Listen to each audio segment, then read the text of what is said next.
ষষ্ঠ শ্রেণীর জিওগ্রাফির 5 number model সেটটি সলভ করে দেখাবো।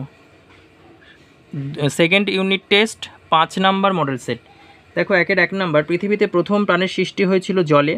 2 নাম্বার, বায়ুর চাপ মাপার যন্ত্রের নাম হলো ব্যারোমিটার। 3 নাম্বার, পশ্চিমবঙ্গের জলবায়ুর প্রকৃতি উষ্ণ আর্দ্র। 4 নাম্বার, কালো মাটির অপর নাম রেগুর মাটি। 5 নাম্বার, সমুদ্র উপকূলে লবণাক্ত জলাভূমিতে জন্মায় ম্যানগ্রোভ অরণ্য।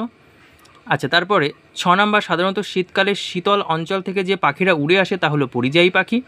2-1 নাম্বার, আন্টার্কটিকা শব্দটির অর্থ হলো উত্তরের বিপরীত।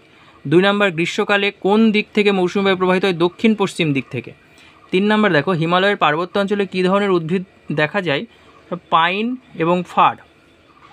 পাইন এবং ফার।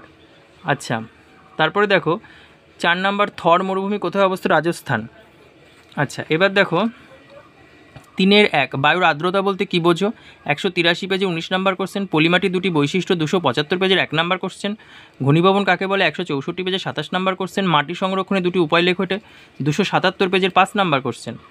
আচ্ছা, এবার দেখো 4 বিশ্ব উষ্ণায়নের ফলে পৃথিবীর শীতলতম মহাদেশ কীভাবে ক্ষতিগ্রস্ত হচ্ছে? এটা 147 পেজে 7 নাম্বার কোশ্চেন। সমুদ্রধারে আবহাওয়া আরামদায়ক কারণে 265 পেজে 3 নাম্বার কোশ্চেন। তারপরে দেখো অথবা এটা 1 অথবা আন্টার্কটিকার জলবায়ু 3টি বৈশিষ্ট্য 145 পেজে 2 নাম্বার কোশ্চেন। মৌসুমী বায়ু 3টি বৈশিষ্ট্য লেখো 262 পেজের 5 নাম্বার কোশ্চেন। এগুলো সবই রায় মার্টিন সহায়িকা বইয়ের পৃষ্ঠা নাম্বার।